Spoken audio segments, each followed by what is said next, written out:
에베소서 2장 5절에서 6절 말씀, 제가 세 번역으로 준비했는데요, 다 같이 화면 참고하셔서 한 목소리를 읽겠습니다. 시작. 범죄로 죽은 우리를 그리스도와 함께 살려주셨습니다. 여러분은 은혜로 구원을 얻었습니다. 하나님께서 그리스도 예수 안에서 우리를 그분과 함께 살리시고 하늘에 함께 앉게 하셨습니다. 우리 가슴에 손을 얹고 믿음의 고백하겠습니다. 내 영혼이 잘 될 것입니다. 내가 하는 일이 잘 될 것입니다. 내 육신이 강건할 것입니다. 이 모든 것을 이미 가졌습니다. 우리 눈을 감고 주님이 여러분의 영혼과 여러분의 환경과 여러분의 육체에 복을 주시는 것을 믿음으로 바라보십시오. 세상이 줄 수 없는 평강이 여러분 가운데 임할 것이고, 여러분의 환경은 예수 그리스도 안에서 점점점 나아질 것입니다. 여러분은 환경의 지배를 받는 것이 아니라 영의 지배를 받게 될 것입니다. 여러분의 육체는 날마다 더 강건해질 것이고, 여러분의 육체가 강건해질 수 있는 지혜가 여러분 가운데 임할 것입니다. 이 모든 일들을 주님이 우리 가운데 허락하실 것을 기대합니다. 예수님의 이름으로 기도합니다. 아멘. 우리 옆에 있는 분들에게 한번 인사하겠습니다. 당신은 이미 다 가졌습니다. 아멘. 자, 오늘은 대슈바 집회를 계속해서 이어가겠습니다. 그래서 대슈바 끝날 때까지는 우리가 토라포션 설교를 제가 잠깐 멈추고 대슈바 시리즈 메시지를 계속 나누겠습니다. 오늘은 선십의 부르심에 대해서 나누겠습니다.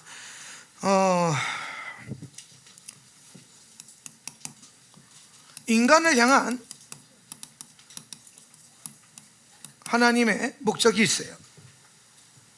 인간을 향한 하나님의 목적인데, 우리는 성경을 읽으면서 하나님께서 인간을 왜 창조하셨는지, 사람을 왜 창조하셨는지를 깨달아야 됩니다. 그러니까 내가 왜 창조됐는지 그 창조적 근원을 깨닫지 못하면 사람들은 자기 마음대로 살아요. 자기가 감동이 오는 대로 살아요. 그런데 여러분, 똑같은 삶인데 내가 왜 태어났고 왜 존재하고 나의 정체성이 선명해지면 똑같은 삶을 살아도 그 목적과 방향이 달라지게 됩니다. 환경이 달라진다는 얘기가 아니라 그 환경을 살아가는 목적과 중심과 방향이 달라지는 거예요. 가치가 달라진다는 거죠. 하나님이 인간을 창조하신 가장 중요한 목적은, 인간을 창조하실 때 어떻게 창조하시는가를 보시면 아는데, 하나님은 사람을 하나님의 형상으로 창조하셨어요. 여기서 형상이라고 하는 이 단어가 이미지인데요, 이미지.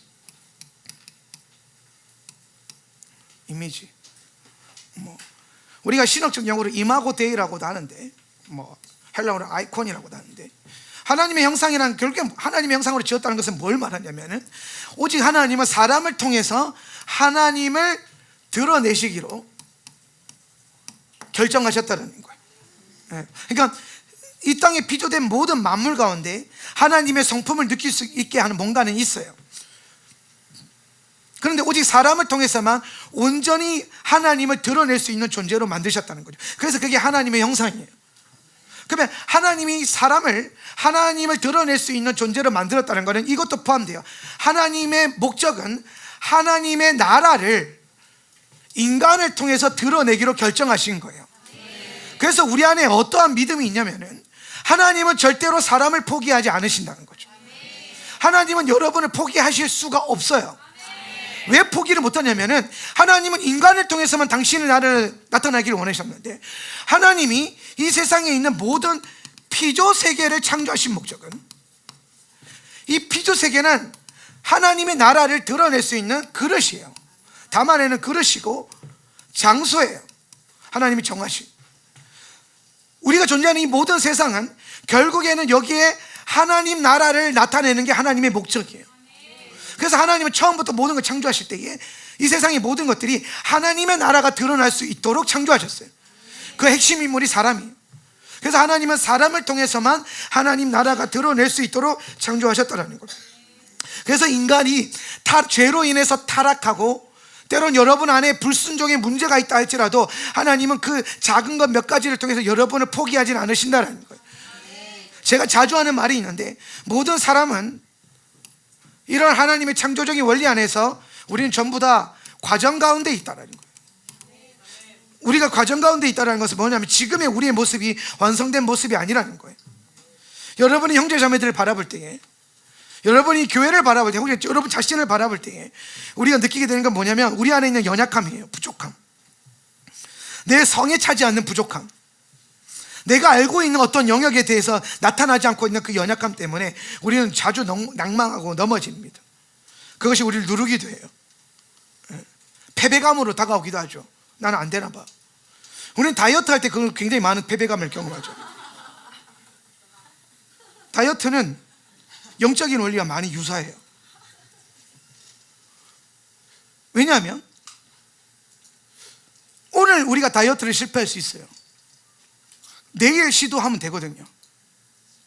믿음도 마찬가지. 오늘 내가 죄로 인해 걸려 넘어질 수 있어요.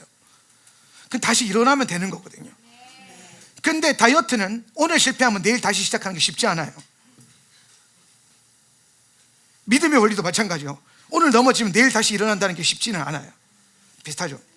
그런데 그걸 해내기 시작하면 자주 넘어져도, 자주 실패해도, 혹은 자주 실수해도 내가 다시 시도하는 것, 다시 시작하는 것을 멈추지 않으면 반드시 그 실수와 실패를 통해서 우리는 더 강해질 거고 잘하게 될 거라는 거예요. 소에 젖을 짜면 우유가 나오죠. 근데 그 우유는 우유 1리터에 뭐 얼마 안 하죠? 얼마입니까? 요즘 한 3,000원, 3,500원 하죠? 4,000원 깎기도 하죠. 근데 그 우유를 내가 실수로 그냥 방치를 해버렸어요. 가만히 실수로 방치를 해버렸는데 실수한 거죠. 못 먹게 됐어요, 우유로. 그래서 버리려고 탁 부었는데 뭐가 덩어리 져 있어. 그래서 그걸 이렇게 모아봤어요. 그리고 가만히 놔둬봤더니 갑자기 치즈가 됐네. 내가 실수로 못 먹게 된 우유가 치즈가 됐어요. 4,000원짜리 우유가 5만원짜리, 6만원짜리, 10만원짜리 치즈가 됐어요. 여러분의 실수는 여러분이 그 실수를 어떻게 바라보느냐에 따라서 이전보다 더 나은 가치를 만들어낼 수도 있습니다. 포도 한 송이에 얼마 하나요? 한 4, 5천 원 하나요? 포도를 빨리 먹어야 되는데 또 게을러가지고 방치했어요. 실수로 썩어버렸어요. 그래서 치우기 귀찮으니까 안 치우고 가만히 놔뒀어요. 망했다. 한 해 포도 농사 다 망쳤다. 그런데 갑자기 썩더니 처음에 희한한 냄새가 나더니 그 다음에 좋은 냄새가 나요. 그랬더니 오늘 가보니까 그 포도에 모아놓은 상자 안에 흥건하게 고여있는 액체들이 있어요. 그걸 잘 걸려서 병에 담아서 팔아보니까 한 송이 4, 5천 하던 포도가 한 병에 혹은 한 잔에 4, 5만 원 하는 와인이 되더라는 거예요. 실수로 포도가 썩어버렸는데 그 실수가 더 나은 가치를 만들더라는 거예요. 페니실린이 개발될 때도 마찬가지였죠. 실수였어요. 포스트잇 실패였거든요. 포스트잇은 실수로 만든 거예요. 물에 동동 뜨는 도부 비누 실수로 만든 겁니다. 제가 옛날에 좋아했던 브라우니, 셰프가 실수로 이스트를 안 넣었어요. 그래서 만들어진 게 브라우니예요. 실수가 실수로 끝나지 않았죠. 실수가 오히려 원래의 가치보다 10배에서 100배 이상의 더 나은 가치로도 만들어졌다는 거예요. 우리가 믿음 생활을 하면서 실수할 수 있어요. 우리가 어떠한 목표를 갖고 신앙생활을 하면서 실패할 수도 있습니다. 걸려 자빠질 수도 있어요. 근데 그것이 그 실수와 실패를 내가 어떻게 바라보냐에 따라서 그냥 주저앉는 실수가 될 수도 있고 다시 일어났더니 더 강해지는 나를 마주하는 기회가 될 수 있는 거예요. 실수가 아니라 기회가 되는 거죠. 어쩌면 인류 역사는 실수를 경험하지 않고서는 발전하거나 강해질 수 없는 그런 역사를 갖고 있어요. 우리 신앙도 마찬가지죠. 여러분이 예수 믿자마자 삼중복음, 오중축복 다 받고 하늘의 신령한 복과 땅의 기름진 복을 믿자마자 다 받는다면 여러분은 절대로 더 나은 크리스천이 될 수 없습니다. 우리를 더 나은 크리스천으로 만들고 더 나은 하나님의 아들로 만드는 것은 우리 삶 가운데 있는 수많은 실패와 어려움과 고난과 핍박과 환난이죠. 축복이 아니에요. 그것이 우리를 더 강하게 만들었고, 강해지고 나니까 우리는 저주를 하나님의 선하심으로 돌릴 수 있는 원리를 배웠고, 원수의 공격을 하나님의 축복으로 삼을 수 있는 기회로 삼았죠. 그래서 우리는 더 부유해지고 더 나아지고 더 강해졌어요. 그게 지금의 여러분이죠. 여러분이 그렇게 지금까지 걸어왔다는 겁니다. 그러니 지금 여러분 삶 가운데 있는 믿음의 실패와 어려움과 낭망함을 그저 실수와 실패로 처리해 두지 마십시오. 쓰레기통에 버리지 마세요. 외면하지도 마십시오. 그것을 기회로 삼아서 바라보십시오. 하나님이 거기에서, 그 썩어가는 포도에서, 썩어가는 우유 속에서 무슨 일을 하나 보자. 하나님이 하시는 일들을 발견하는, 여러분 삶 가운데 와인과 치즈가 넘쳐나는, 젖과 꿀이 흐르는 은혜가 있기를 바랍니다. 왜 갑자기 목사님이 좋은 얘기 해주나? 한 주 내내 죽어라 하더니, 왜냐하면 오늘은 주님이 부활하신 주일이죠. 부활의 영광이 여러분 가운데 임하기를 축복합니다. 하나님은 이 모든 과정 통해서 우리를 그렇게 하나님의 나라를 세워가는, 하나님의 나라를 드러내는 존재로 우리를 창조하셨다는 거예요. 그런데 문제는 하나님의 나라를 드러낸 내가 죄로 인해서 무너졌기 때문에, 죄로 인해서 타락했기 때문에 그런 하나님의 나라를 드러낼 수 없는 타락한 존재가 되어버렸는데, 중요한 것은 우리가 썩어진 인생이 된 거죠. 죄로 인해 썩어지는 인생. 근데 주님은 이렇게 보는 거죠. 저 인간이 썩어버렸네? 죄를 지었어. 내가 아담을 향한 계획이 있었는데, 내가 하울람을 향한 계획이 있었는데, 내가 이들을 향한 계획이 있었는데 왜 말을 안 듣지? 왜 죄를 짓지? 왜 옳은 길로 가지 않지? 썩어버렸어. 그래서 주님이 여러분을 버리고 다른 사람을 이렇게 취하셔서 이 자리에 채워놓지 않으셨어요. 주님은 죄 지은 아담을 향해서, 썩어진 아담을 향해서 계속해서 그를 향한 하나님의 계획과 하나님의 일들을 시작하셨습니다. 그래서 그 결과 모든 죄를 십자가에서 못 박아서 비로소 우리가 그리스도 안에서 하나님의 아들이 되는 이 섭리의 과정을 우리가 경험할 수 있도록 주님이 우리의 실패와 우리의 죄악 가운데서 그 기회를 삼으시는 거예요. 때로는 우리가 우리 스스로를 부정하고 자기를 부인하고 십자가에 나를 못 박는다고 하는 일이 어려울 수 있지만, 오늘 그것이 우리에게 아주 어렵지 않은 것은 예수께서 그것을 먼저 행하셨고 주님이 우리와 함께 십자가에 달리시겠다고 말씀하셨기 때문이에요. 그것이 여러분에게 위로가 되기를 축복합니다. 그런데 여기서 또 끝나는 게 구원이에요. 그렇게 되면 구원인데, 하나님의 목적은 또 우리를 향한 죄인을 구원하는 것에 목적이 있는 것이 아니라 처음부터 하나님의 나라를 드러내는 것에 있다고 그랬죠. 그래서 우리를 구원하신 목적은 이 하나님의 나라를 드러내고 우리로 하여금 당신의 보좌에 앉히시는 거예요. 여러분을 구원하신 것은 내가 널 죽어가는데 살렸어, 여기서 끝내는 게 아니라 살려서 주님의 아들로 삼으셔가지고 주님이 앉아 계신 그 보좌에 앉히시게 하는 데까지가 주님의 목적이에요. 그래서 결국에는 하나님은 우리를 통해서 이 땅을 다스리며 정복하는 참 아담의 본성을 회복하라고 말씀하시는 거예요. 그 말씀에 대한 얘기가 오늘 에베소서 본문에 나오는 거예요. 5절에서 6절에 보면 범죄로 죽은 우리를 그리스도와 함께 살려주셨어요. 그래서 은혜로 구원 얻었습니다. 그게 성도의 끝이 아니에요. 그 다음이 중요한데요, 하나님께서 그리스도 예수 안에서 우리를 그분과 함께 살리시고, 살리신 목적이 뭐예요? 하늘에 함께 앉게 하셨다는 거예요.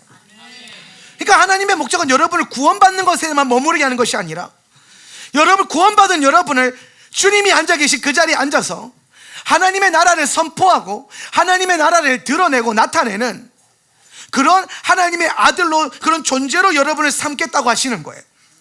그러면 여러분 보시기에 하나님의 나라, 그분의 나라, 하나님의 나라가 뭐라 그랬죠? 이현희 지사님, 하나님의 통치.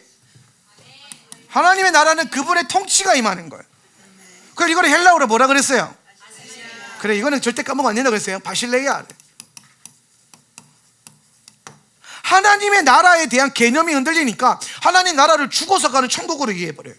그러니까 이 땅에 살 때 하나님 나라가 내 삶 가운데 필요 있어요? 필요 없어요? 필요가 없어요. 내 신앙은 뭐를 위해서만 있으면 돼요? 죽어서 갈 천국. 그런데 성경 어디에도 우리가 죽어서 가는 천국을 위해서 예수님이 우리에게 오셨다 말하지 않아요. 오히려 주님은 우리의 삶 가운데, 우리의 믿음 가운데 역사하셔서 나를 하나님 나라로 삼으셔서 나를 통해서 그분의 나라가 확장되어지고 그분의 나라가 번성되어지는 것을 원하셨어요. 그래서 주님이 우리에게 주시는 게 뭐냐면, 내가 너에게 복을 주고 복 주고 너를 번성케 하고 번성케 하리라. 그러니까 하나님이 우리에게 복을 주시는 목적은 여러분이 예뻐서가 아니에요. 여러분이 혹은 하나님의 예수님을 믿고 있기 때문에 여러분에게 복을 주시는 게 아니에요. 믿으면 복 받는 게 아니에요. 교회 잘 다닌다고 해서 복을 받는 게 아니에요. 복이라고 하는 것에 대한 또 개념을 알아야 돼요.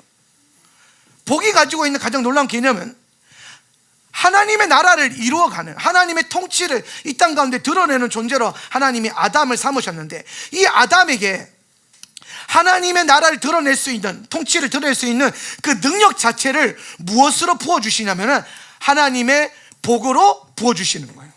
그러니까 복은 신앙의 목적이 아니라, 신앙의 목적은 하나님 나라를 나타내는 거고, 이것을 위한 수단이고 능력이에요. 그렇기 때문에 성도가 복을 받아야 되는 이유는 하나님의 나라를 선포하기 위함이에요. 하나님의 나라를 확장하고 섬기기 위함이에요.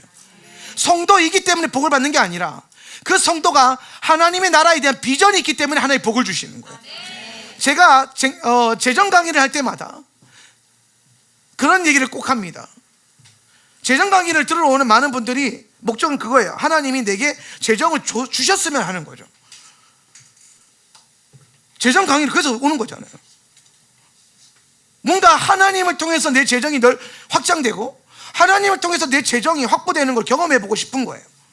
하나님이 진짜 복을 주셔가지고 내 통장 잔고가 번성되는 거를 진짜 보고 싶은 거예요. 근데 제가 그렇게 오시는 분들 강의할 때마다 무슨 얘기 하냐면은, 가장 중요한 것은 하나님이 여러분에게 복을 주셔야 되는 이유가 있어야 된다는 겁니다. 천국에는 남아 돌아요, 돈이. 놀랍죠? 나한테는 그렇게 먹고 죽을 애도 없는 돈이 천국에는 남아 돌아요. 근데 남아 돈다고 해서 여러분에게 막 뿌려주시는 게 아니라는 거죠. 하나님은 하나님의 나라에 속한 재원들을 하나님의 일들을 위해서 준비하신 거예요. 이스라엘 백성들이 출애굽할 때 얼추 430년치의 노예 임금을 확보합니다. 아마 그랬을 거예요. 왜냐하면 근거가 이 에집트 사람들한테 가서 내가 그동안 400년 동안 노예살이 하면서 임금을 못 받잖아요. 종이니까. 그런데 얘는 원래 노예로 간 게 아니란 말이에요. 그러니까 불법적으로 애굽의 노예로 삼아진 거예요, 유대인들이. 그러니까 법적으로 이제 하나님이 요구하라고 하는 거예요. 가서 네가 지난 시간 400년 동안 430년 동안 노예 생활했던 것에 대한 임금을 요구해라. 그랬더니 애굽 사람들이 다 퍼주죠. 그래서 이집트 사람들이, 이스라엘 백성들이 출애굽할 때에 굉장한 부자가 돼서 나옵니다. 막 수레에다가 금을 싣고 온 몸에다가 보석을 치장하고 좋은 비단과 값진 모든 것들을 다 챙겨가지고 싣고 광야로 나가는 겁니다. 얼마나 기대가 됐을까요, 이스라엘 백성들은. 맨날 먹고 사는 문제를 전전긍긍하다가 하나님이 우리에게 구원을 베풀어 주셨는데, 구원만 베풀어 주신 게 아니라 구원받아서 나가게 하시는데, 나갈 때에 엄청나게 많은 재정을 챙겨서 나가게 해주셨다는 거예요. 부자가 된 거죠. 여러분이 갑자기 로또에 당첨이 됐다고 생각해 보세요. 갑자기 100억이, 50억이 부자가 되는 어떤 재정이 부어졌어요. 얼마나 신이 나겠습니까? 그래서 광야에 나갔는데 좀 뭔가 느낌이 쎄해요. 부자가 됐는데 돈을 쓸 데가 없어요. 광야에는 마트도 없고 백화점도 없고 돈이 아무 때나 쓸 데가 없는 게 광야거든요. 근데 일단 갖고 있어도 만족이 되니까, 좋으니까 갖고 있어요. 그런데 한 몇 달 지났는데 갑자기 시내산에서 모세가 하나님 만나러 간대요. 느낌이 좀 쎄해요. 하나님 음성을 들으러 간대. 느낌이 좀 쎄해. 그랬더니 모세가 40일 동안 금식하면서 안 내려와요. 느낌이 더 쎄해요. 심지어 그걸 2번 해요. 더 쎄해요. 그러더니 내려와서 모세가 하는 말이 이러죠. 성막을 짓자. 무엇으로 짓습니까? 니들을 하나님이 부자가 되게 해주셨잖아. 성막을 지으려면 금도 필요하고 은도 필요하고 구리도 필요하고 나무도 필요하고 비단도 필요하고 필요한 게 너무 많아. 다 가져와라. 그랬더니 그걸 쫙 갖다 드립니다. 이스라엘 백성들을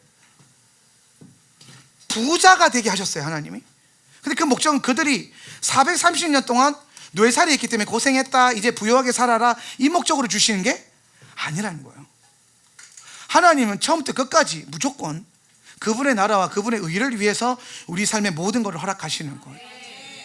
그렇게 이 세상을 창조하셨기 때문이에요. 근데 놀라운 사실은 우리가 주의 나라를, 하나님의 나라를 부흥케 하는 일에 쓰임 받는데, 이것 때문에 내가 부자가 됐다라는 거죠.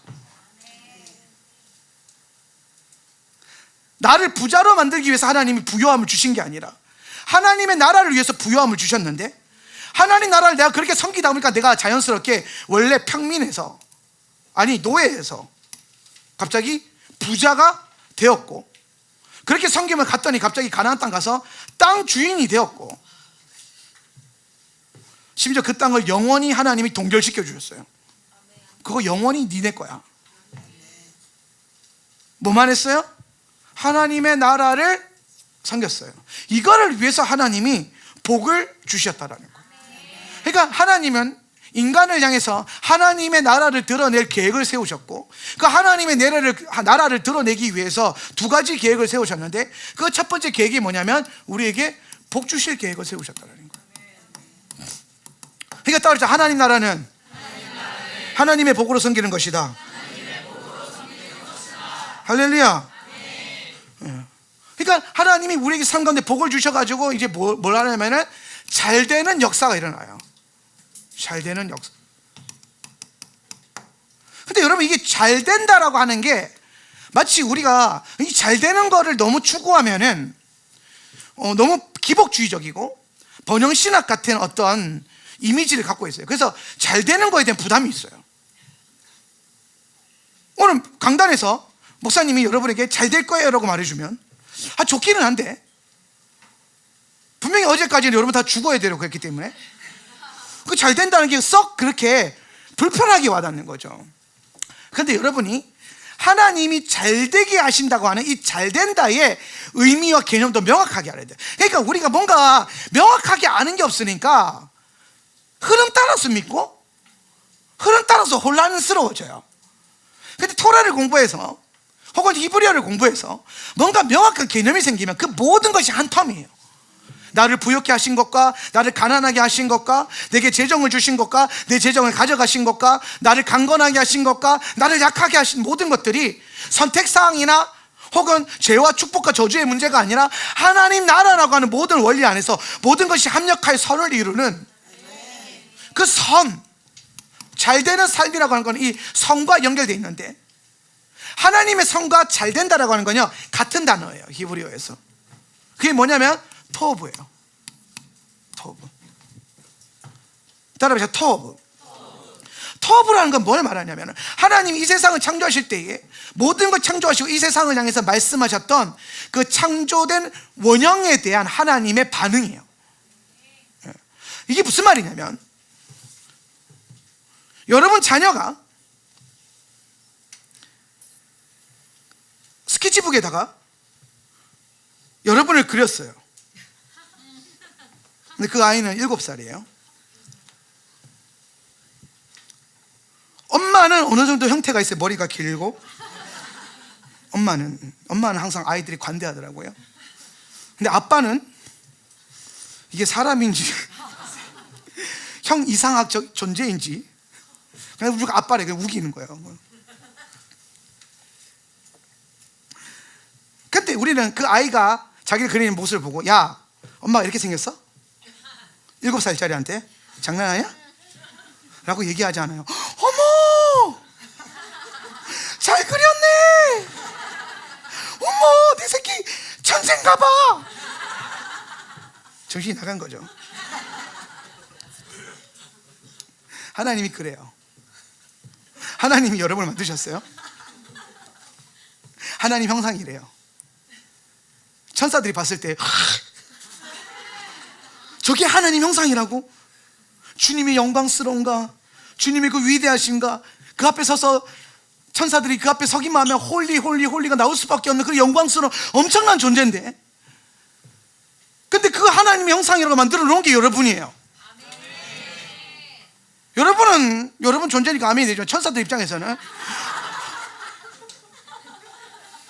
저게 어떻게 하나님의 형상이야?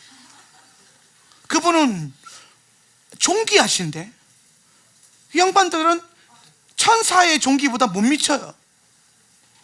그분은 완벽하신데 이들은 천사들이 하는 것보다 못 미쳐요. 여러분이 예배할 때, 우리가 예배가 아무리 아름답고, 예배 인도자가 아까 라일이가 찬양을 아주 아름답게 했지만, 천사들은 그걸 보고 하나님 찬양하는데 그거밖에 못해? 라고 할지도 몰라요. 우리를 지금 어쩐 면에서는 원래 창조적 원형으로 본다면 하나님 다음이지만 상대 인간의 육신이 갖고 있는 그 연약함이 있거든요. 그런데 하나님이 천사들이 수근수근거리는 그 상황에서 저게 무슨 하나님 형상이야. 그런데 하나님이 갑자기 이러는 거죠. 어머,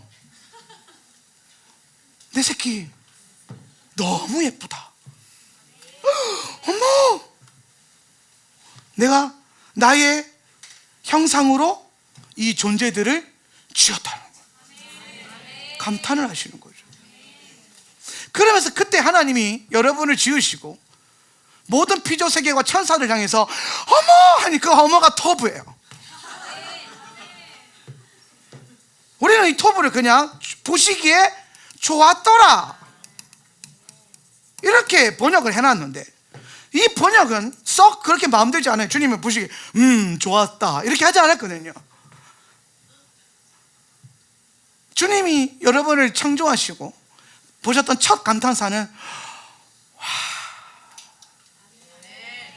그분의 형상이 드러나고 그분의 형상이 담겨진 여러분을 보면서 와, 그 감탄사.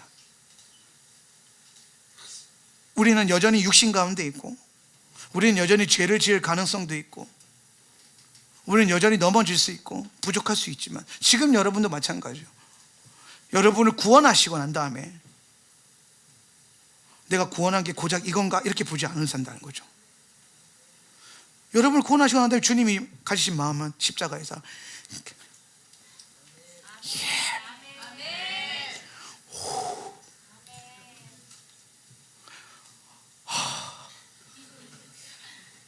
그리스도의 감격이죠. 여러분이요, 우리는 여전히 넘어질 수 있고 죄를 지을 수 있고 연약할 수 있지만 주님은 우리를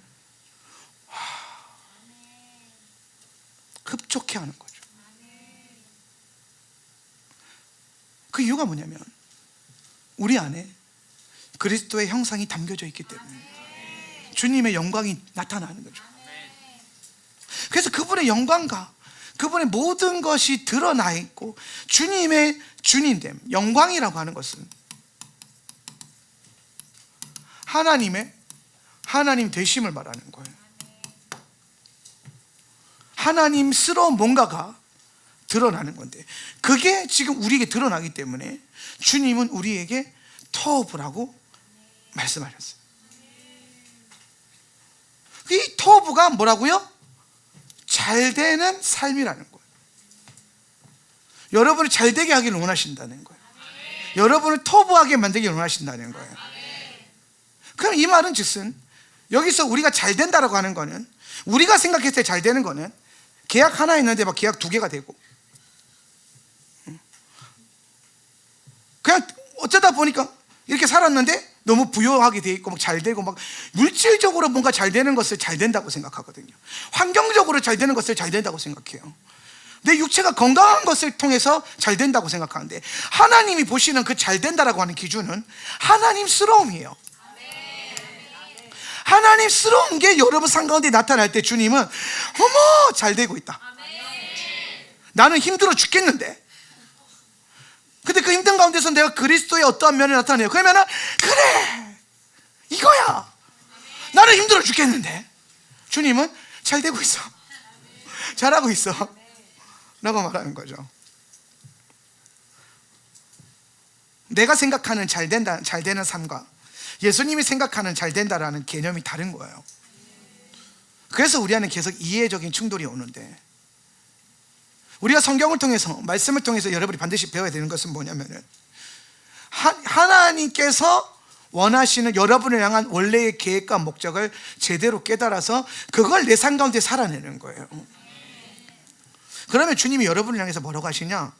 어머 잘하고 있어. 그게 뭐냐? 토부예요. 그 토부. 근데 이 토부가 가장 정확하게 선포되는 게 어디냐면은 하나님의 아들로서의 삶을 여러분이 살아가는 거예요. 결국에는 하나님은 여러분을 하나님의 아들로 삼으셔서 하나님의 나라를 이 땅 가운데 나타내시기 위해서 모든 것을 창조하시고 모든 일을 하고 있어요. 그래서 이 하나님의 나라, 하나님의 아들로 삼으셔서 하나님의 나라를 선포하는 이 존재가 되기 위해서 여러분이 허락하신 게, 첫 번째는 복이고, 두 번째는 하나님의 영광. 이거는 뭐야? 하나님 되심을 우리 가운데 드러낸 거, 우리를 통해서. 이걸 위해서 복을 주시고 그 영광을 담아낼 수 있는 하나님의 형상으로 만드셨다는 겁니다. 그렇게 해서 우리가 이제 뭐하냐? 그리스도의 나라를 이 땅 가운데 드러내는 거예요. 나라가 아까 뭐라 그랬죠? 주님의 통치, 다스림, 예수께서 다스리는 것. 그래서 우리를 통해서, 그래서 우리가 이 세상 가운데서 하나님의 아들로 서서 하나님의 다스림을 우리 삶 가운데 풀어내는 겁니다. 그러면 우리가 주와 함께 다스리는 이 과정이 굉장히 중요한데, 그럼 어떻게 우리가 주님과 함께 하나님의 아들로서 다스리는가? 이것을 주님께서 이 일들을 어디서 다 이루셨냐면은 십자가에서 다 이루셨어요. 사실은 십자가에서. 하나님의 아들다운 삶의 가장 중요한 키워드는 십자가예요.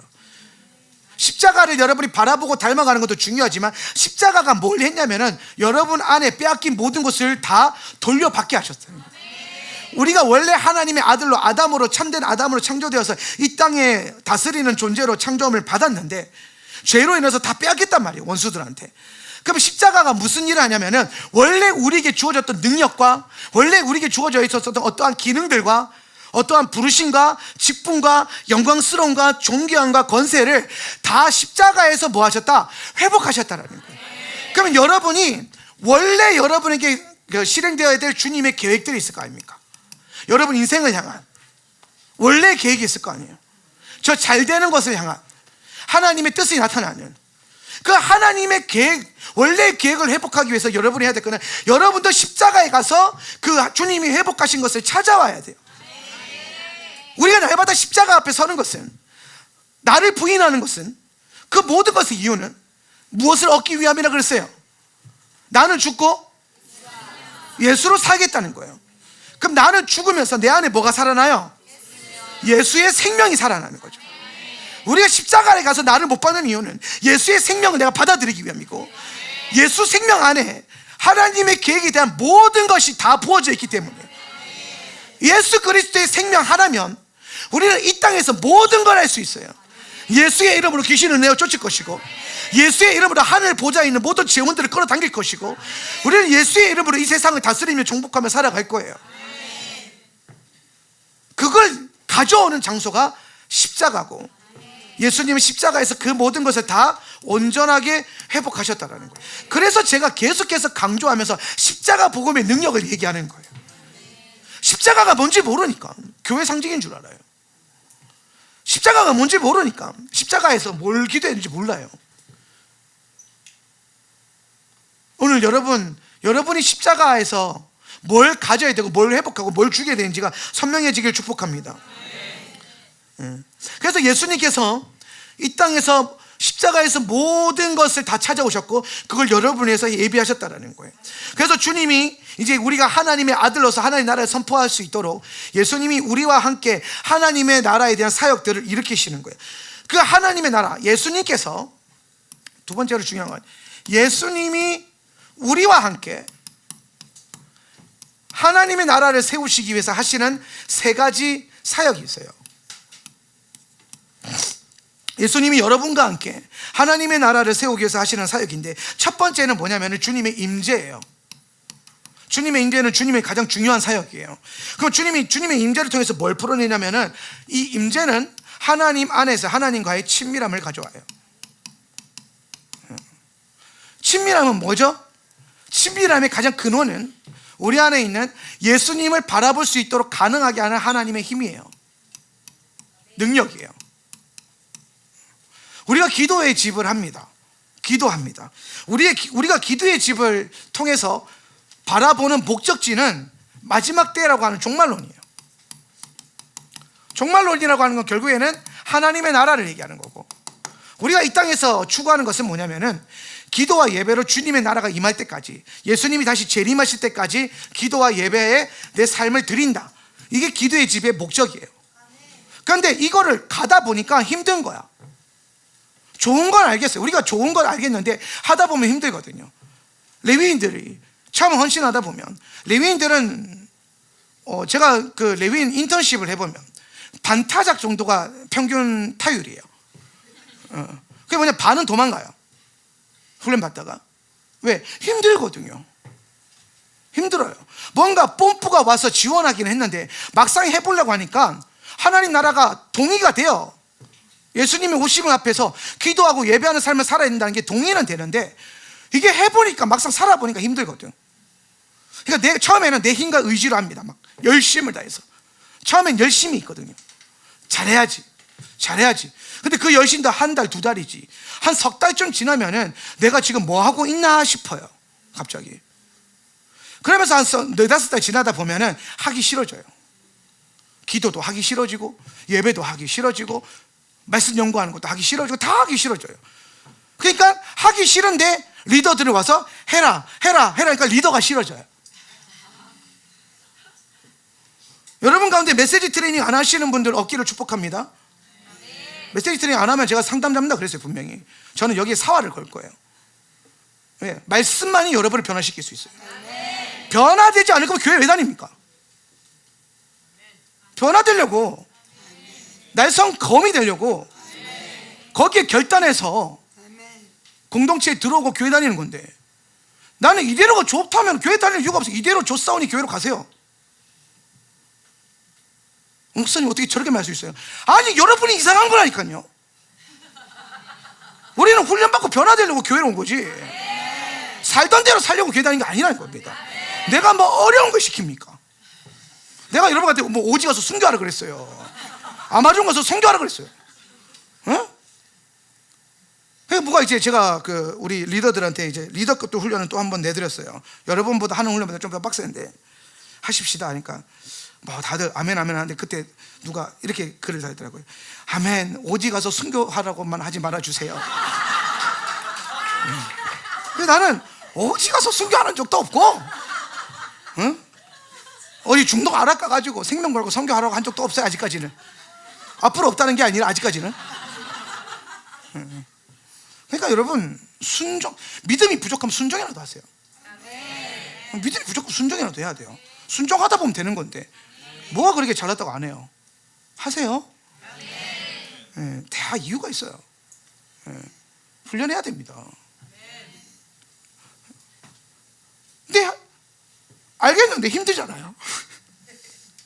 알겠는데 하기 힘들다는 거예요. 그런데 하기 힘들 때 힘이 들려. 힘이 없잖아요 지금. 그죠? 가고는 싶은데 힘이 없어. 예배 잘 드리고 싶은데 힘이 없을 수 있거든요. 힘드니까. 근데 우리가 가야 될 길을 알고 예수님의 재림을 바라보면서 기도와 예배하는데 힘이 딱 빠졌을 때에, 가고 싶은데 힘이 없을 때에, 그 상태에서 힘을 불어넣어 주는 게 뭐냐면 친밀감이에요. 친밀함. 친밀함의 근원은 예수 그리스도의 동행이거든요. 예수님이 지금 나와 함께 하시는 거예요.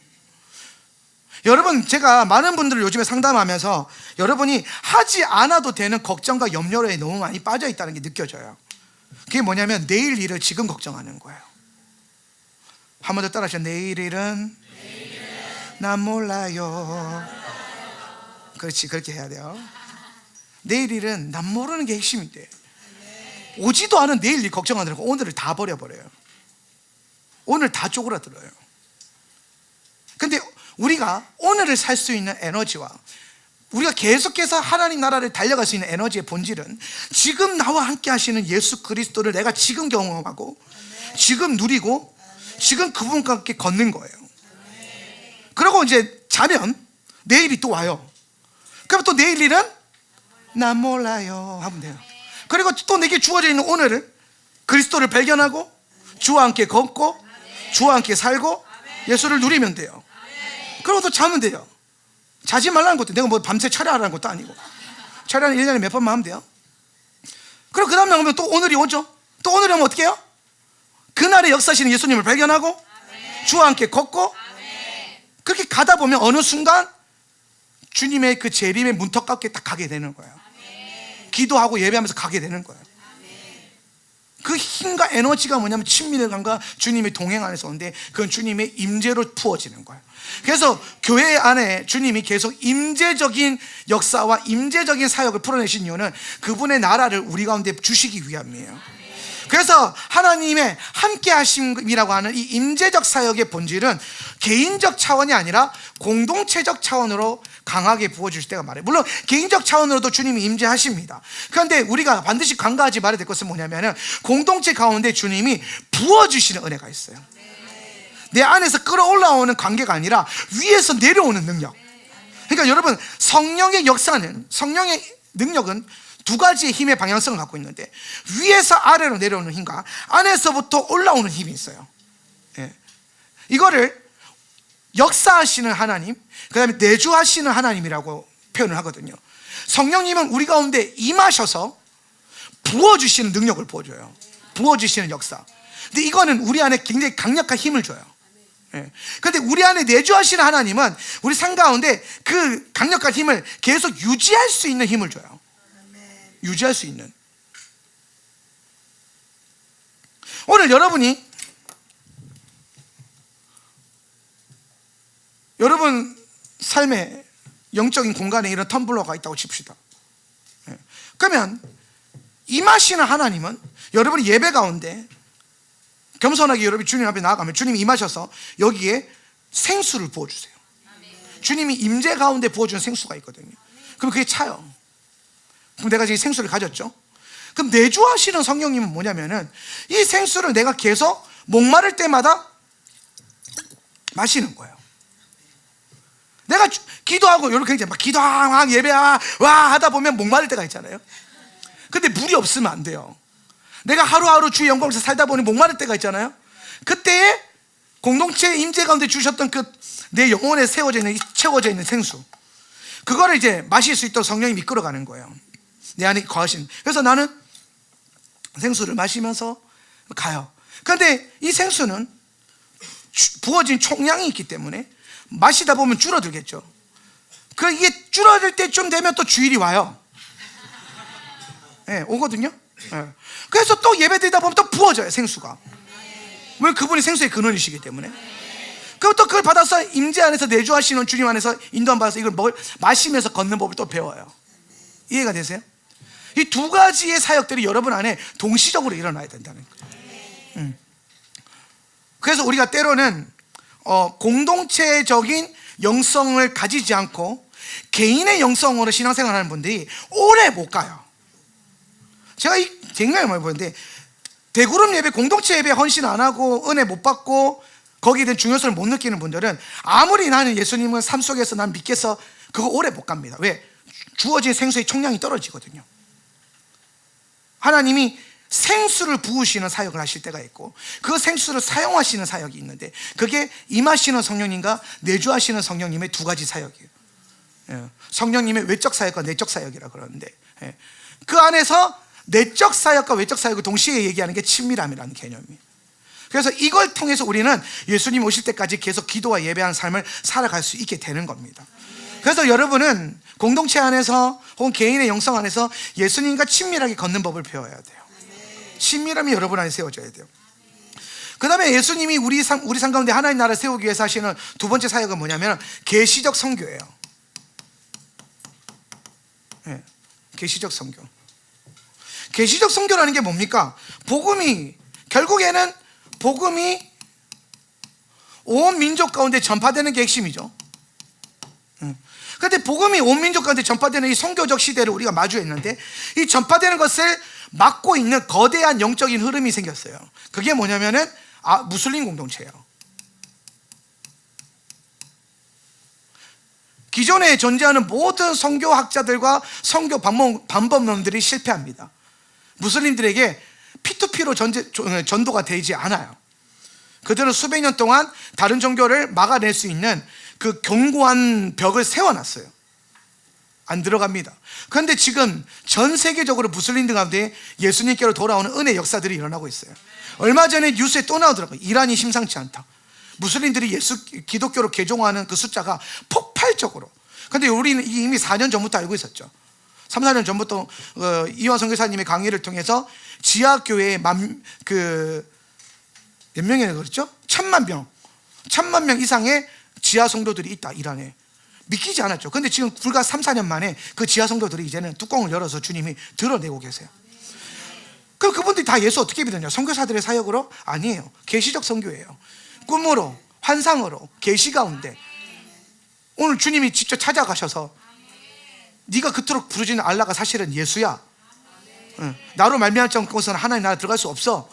이런 복음이 계시적으로 복음 전파가 성령 안에서 일어나기 시작하는 거예요. 그래서 그럼 우리가 더 이상 우리의 선교의 어떠한 사역이 없어지냐? 아니에요. 이제 여러분의 선교가 뭘로 바뀌어야 된다? 계시적 선교를 돕는 그 사역으로 변화되어야 되는데, 여러분 안에 거하시는 그리스도와 함께 뭐 하기 시작하냐? 이제 주님이 일하시도록 기도와 예배의 선교를 하셔야 돼요. 기도와 예배의 선교.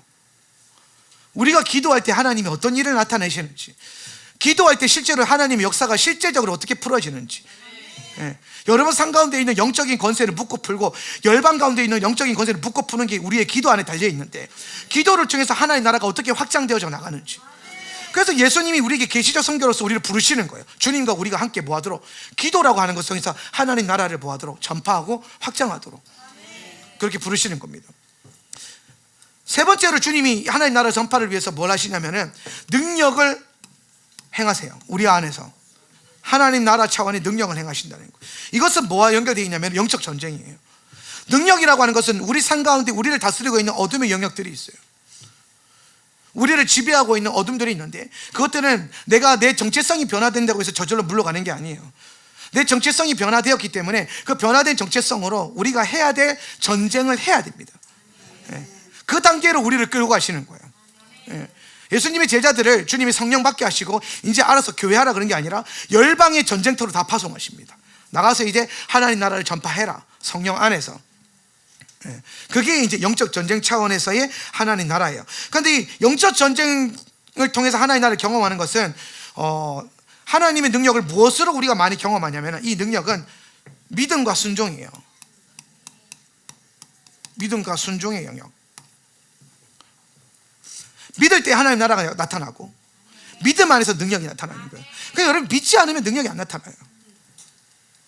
여러분이 믿지 않고 비는 모든 기도는 주님의 역사가 일어나지 않아요.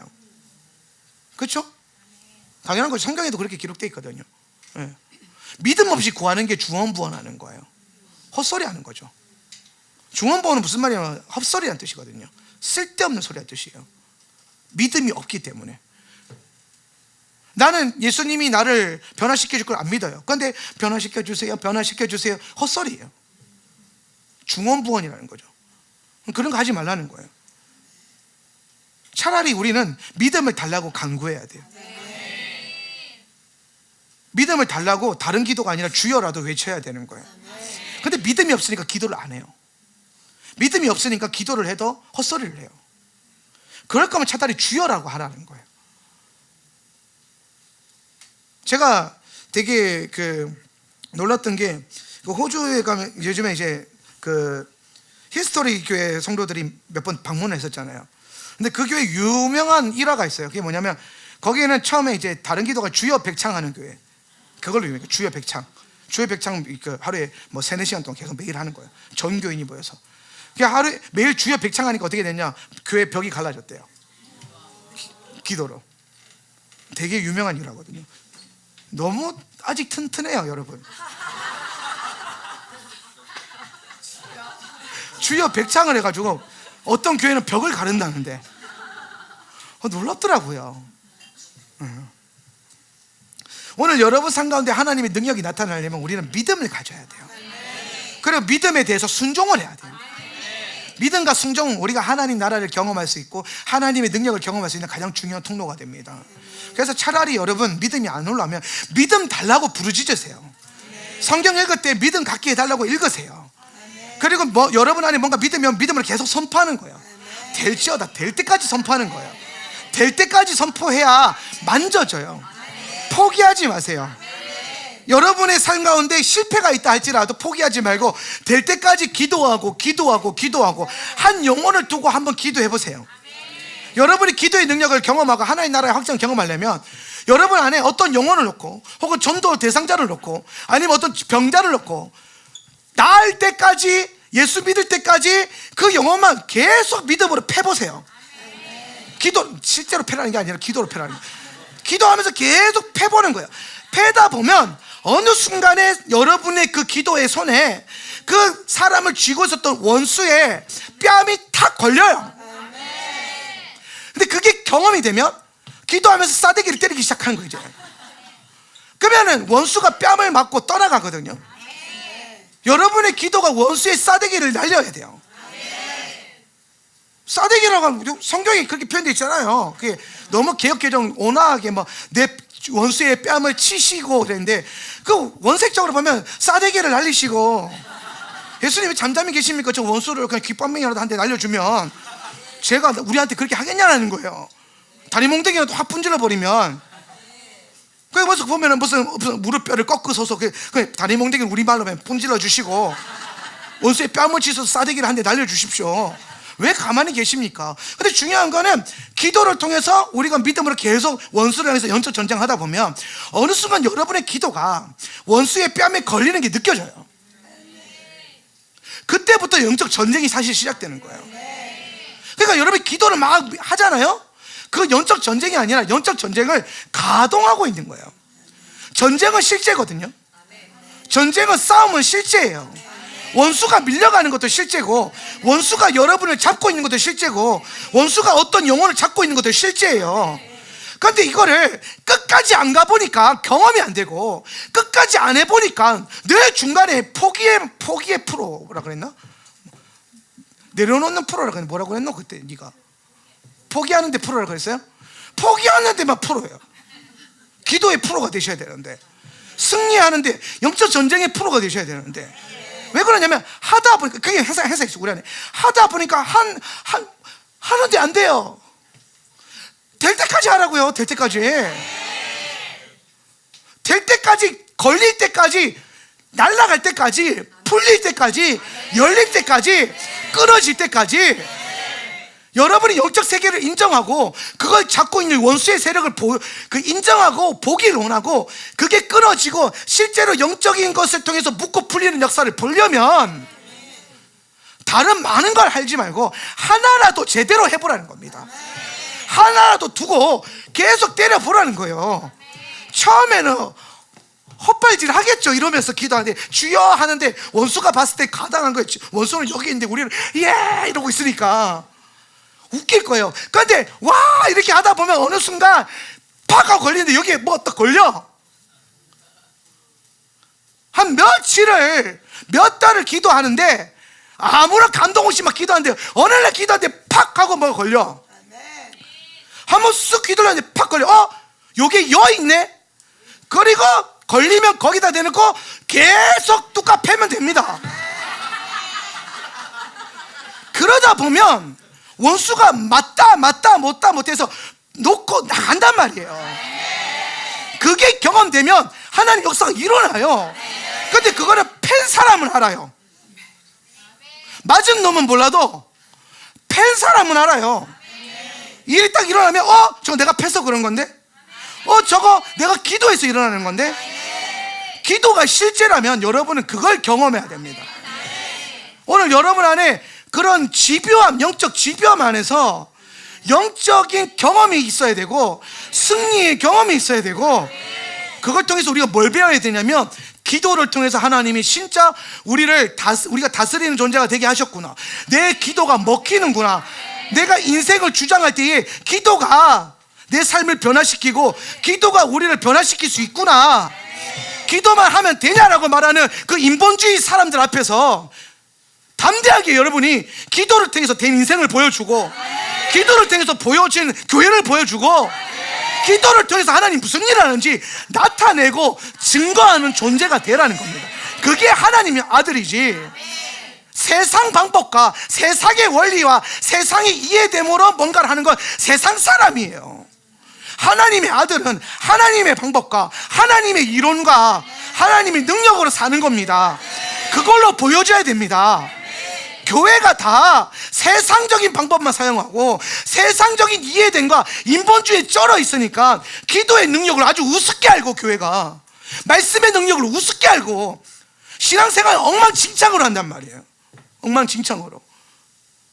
여러분이 그런 존재가 아닌데, 이 땅에 유일하게 원수를 밀어낼 수 있는 존재인데, 이 땅에 유일하게 하나님 나라를 끌어당길 수 있는 하나님의 아들들인데, 기도와 예배로 찬송이 주에 앉으시는 보좌가 되게 하는 그런 존재들인데 엄한 거에 다 밀려 있어요.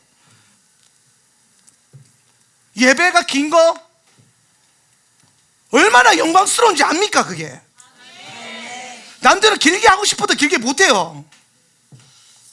이게 억지로 한다고 되는 것 같아요. 은혜를 부어주시니까 되는 거지. 하물며 우리가 극장에 영화 보러 가도 영화 한 1시간 반, 1시간 40분 안에 끝나면 요새 다들 돈 아깝다 그래요. 왜? 요새 영화 다 2시간 넘어가야 이제 볼만한 거지. 명량 막 2시간 몇십 분 막 가잖아요.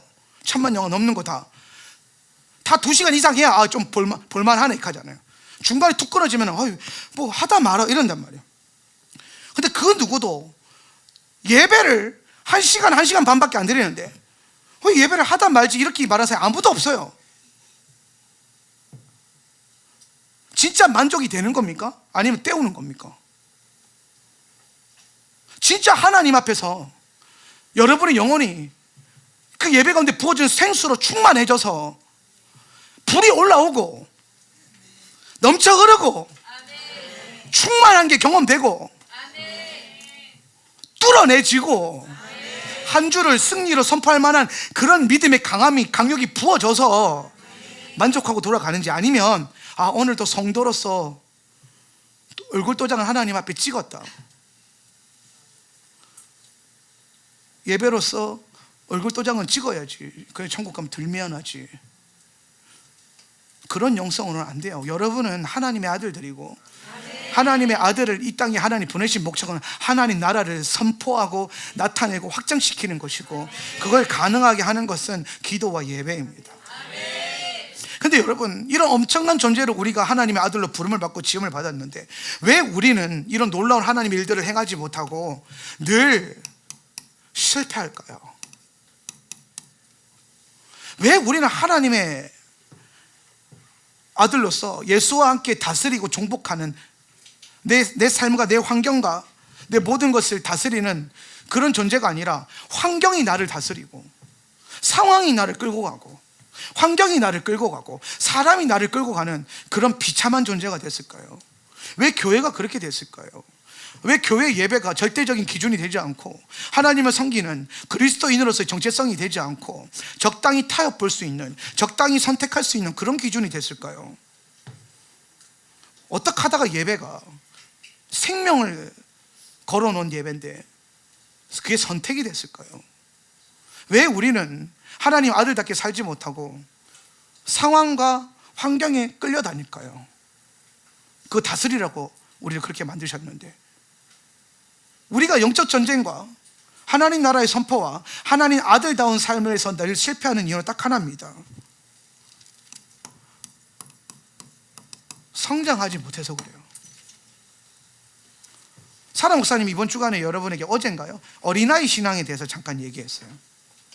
신앙이 다 구원받는다고 다 성장하는 게 아니라는 거예요. 신앙은 성장을 해야 된다. 우리는 다 예수 믿으면 다 어린아이와 같기 때문에 나이와 상관없이. 가끔은 어린아이들이 더 나을 때가 있어요. 가끔은 제가 유소들을 바라볼 때 유소들 안에 엄청나게 큰 믿음이 있는 게 보여요. 근데 막상 우리가 성장하지 않으면은, 나이가 많이 들었다고 해서 저절로 성숙한 신앙인이 되는 건 절대로 아닙니다. 그래서 우리는 성장하기 위해서 애를 써야 됩니다. 그래서 제가 여러분에게 훈련하라고 하는 거예요. 교회를 10년 다녔는데도 여전히 새신자 마인드면, 교회를 20년 다녔는데도 여전히 새신자와 별반 차이가 없다면 왜 다니는 겁니까? 그건 굉장히 비정상적인 거거든요. 내가 아이를 키우는데 내 아이가 10년이 지났는데도 여전히 못 걸어요. 그 문제가 있는 거죠. 훈련이 돼야 됩니다. 교회 성도도 마찬가지예요. 교회 오래 다녔다고 해서, 뭐 좋은 교회를 다녔다고 해서 여러분이 저절로 믿음의 용사가 되고 성숙한 그리스도인의 그 모습을 나타내는 거 절대로 아닙니다. 하나님 아들다운 삶을 살 수 있는 게 절대로 아닙니다. 오늘 여러분이 교회를 다닐 때에 공동체 안에서 연단되어지고 성장하기 위해서 훈련하기로 결단하고 그런 라이프 스타일로 가져가기 시작할 때 여러분 안에 성장하고 날서지는 경험을 하게 되는 거예요. 그래서 우리는 반드시 성장해야 되는데, 이 성장의 가장 중요한 키워드가 있는데, 첫 번째는 DNA가 있어야 돼요. DNA. 하나님 나라를 풀어내는 영적인 DNA죠. 그러니까 성장이라고 하는 게 여러분이 마구잡이로 유튜브 막 본다고 해서 성장이 되는 게 아니에요. 유튜브에 좋은 설교 많죠. 맞아요. 저보다 좋은 나은 설교도 많고, 뭐 다양한 것들이 있죠. 다양한 책들도 있죠. 근데 그게 여러분을 성장시킬 것 같아요? 아니에요. 여러분이 좀 오해하는 게 있는데, 교회가 부르심이면 그 교회는 부르심에 합당한 DNA를 갖고 있어요. 네. 근데 그 DNA 안에서 성장하는 거지. 내가 저게 좋다고. 여러분, 우리 아이들이 미성숙할 때 하는 그 있거든요. 미성숙할 때 주로 뭘 많이 하냐면은 자기 부모님과 다른 집 부모님을 비교를 많이 해요. 그리고 우리 부모님에 대한 내가 결핍과 연약함이 보이면 공공연하게 이렇게 얘기합니다. 저 집사님이 우리 아빠였으면 좋겠어. 저 집사님이 우리 엄마였으면 좋겠어. 왜? 저 집사님은 자기가 보기에 자기가 원하는 걸 해줄 수 있을 것 같거든. 근데 우리 부모님은 안 해줘. 근데 여러분, 미성숙하니까 그렇게 하는 건데, 잘 생각해 보세요. 저 목사님이 우리 교회 목사님이었으면 좋겠어. 근데 여러분이 아무리 그런 바람을 가진다 해서 여러분 안에 여러분의 교회 목사님이 그 목사님이 되지는 않아요. 여러분 자녀가 아무리 김 집사님을 내 엄마처럼 바라보면서 기도한다 하더라도 그 아이가 가지고 있는 DNA는 이미 결정되어 있어요. 그 존재 안에. 그래서 그 DNA대로 클 거예요. 그렇게 못마땅하다 아빠 코를 닮을 거고, 저는 우리 할머니 코를 닮았는데 3대가 똑같이 생겼어요. 저희는. 우리 와이프가 맨날 내 들창코라고 놀리거든요. 근데 우리 와이프가 집에 가보더니 그게 깨달았어요. 아, 할머니가. 그러니까 저는 아무리 오똑한 콧날이 좋아도 그렇게 안 됩니다. 그럼 내가 돈 주고 수술해가지고 내 코를 이렇게 세운다 하더라도 그건 원래 내 것이 아니죠. 그래서 늘 거기에는 문제가 생길 거예요. 나를 가장 나답게 만들 수 있는 건 내게 주어져 있는 DNA를 강화시키는 거죠. 내게 하나님이 주신 그 DNA를 알아서 그거를 명확하게 깨달아서 그거에 대한 장점을 갖는 거예요. 그게 DNA인데, 교회도 마찬가지예요. 교회들마다 주님이 주신 영적인 DNA가 있어요. 그게 여러분 마음에 들든 안 들든 그거는 여러분이 마음에 든다고 하고 안 든다고 해서 바뀔 수 있는 게 아니라는 거죠. 저 교회 하는 저거 좋아 보이는데 그거 암만 좋아해봤자 그게 여러분의 DNA는 아니라는 겁니다. 그러니까 그거 쳐다보면서 어머 부럽다 하는 건 쓸데없는 짓이에요. 아무런 의미가 없어요. 정말 없어요. 마치 여러분 자녀가 하나님 김 지사님을 우리 아버지로 바꿔주세요 백날 빌어봤자 아버지는 안 바뀌고 그 아이의 모습에서는 크면 클수록 자기 아버지의 DNA가 발현될 거예요. 그러면 만족스럽고 행복한 삶을 살려면 그 DNA를 빨리 받아들이고 존중하기 시작하고 그걸 더 강화시켜야 돼요. 그래서 저는 21살 때 거울을 보면서 이렇게 외쳤어요. 너 오늘 잘생겼어. 저의 DNA를 강화시키는 거죠. 저는 제가 키가 작은 것으로 인해서 한 번도 하나님 키 크게 해주세요라고 기도해 본 적이 없어요.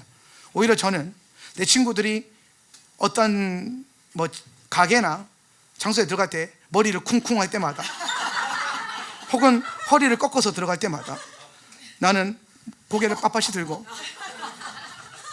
결코 나는 그 어느 문턱에서도 낮아지지 않겠노라, 작아지지 않겠노라. 주님이 나를 그렇게 만드셨다. 저는 단 한 번도 머리에 부딪혀 본 경험이 별로 없어요. 키가 180, 190만 돼도 머리가 나만 하지 않을 것 같은데 늘 조심하고 피해 다니고 저는 늘 이렇게 걸어 다닙니다.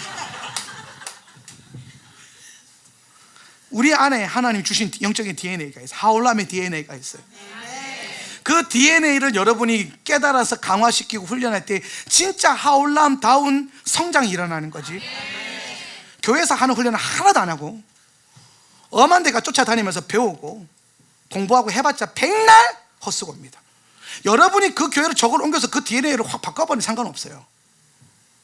그렇지 않다면 여러분은 여러분의 DNA를 훈련하고 강화시켜야 돼요. 왜냐하면 교회는 부르심이고 그 부르심 안에는 명확한 DNA가 주어져 있기 때문에 그걸 가지고 훈련하고 경험하셔야 돼요. 그러면서 저는 이번에 이 선식 과정을 통해서 저와 여러분이 세 가지는 분명하게 훈련했으면 좋겠어요. 정체성을 깨달아 가면서 첫 번째, 믿음과 선포의 원리를 꼭 배우셨으면 좋겠어요. 믿음을 갖고 믿음으로 선포하는 거. 그래서 제가 여러분에게 메시지 트레이닝 자꾸 시키는 거예요. 하올람 성도라면은 메시지 트레이닝 한다. 이게 제 목표입니다. 하올람 멤버십이라면 메시지 트레이닝 한다. 설교 듣고 깨달았고 적용하고 기도로 선포할 수 있다. 뭐라면 하올람 성도라면 그 억지로라도 그런 DNA를 강화시켜야 됩니다. 예. 믿음과 선포의 원리가 너무 영적인 전쟁에서 중요하기 때문에. 예. 두 번째는 뭐냐면 기도와 예배를 강하게 하는 거예요.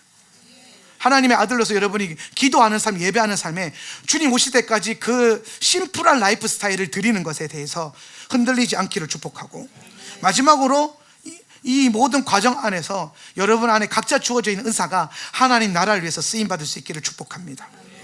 우리 한번 자리에서 일어나셔서 기도했으면 좋겠는데요. 선십에 제가 정확하게 전체를 이렇게 훑다 보니까 많은 고민과 생각을 하게 될 것 같아요. 근데 무엇보다도 중요한 것은 하나님이 우리를 왜 창조하셨는가, 이 땅에 왜 우리를 보내셨는가, 그것의 가장 중요한 목적은 하나님의 아들로서 이 땅 가운데 하나님의 나라를 선포하게 하는 게 있다는 겁니다. 그럼 여러분 반드시 알아야 될 게 뭐냐면 하나님 나라는 영적 전쟁을 반드시 수반한다는 거예요. 할렐루야. 그러니까 여러분 영적 전쟁하지 않고서는 하나님 나라를 우리 가운데 나타낼 수가 없어요. 오늘 여러분 안에 영적 전쟁하는 그 힘과 능력이 부어지길 축복합니다. 오늘 여러분의 기도와 여러분의 예배가 영적 전쟁으로 나아갈 수 있기를 바랍니다. 그 결단이 생기기를 축복합니다. 그래서 하나님께 오늘 기도할 때 하나님 오늘 우리의 삶 가운데 하나님의 아들로서 오늘 내 삶 가운데 하나님의 나라를 선포하며 영적 전쟁하기를 결단하며 원수의 나라를 밀어내고 하나님의 나라를 끌어당기는 은혜의 역사가 일어나게 하여 주시옵소서. 우리 한번 결단하며 다 같이 기도하겠습니다. 주여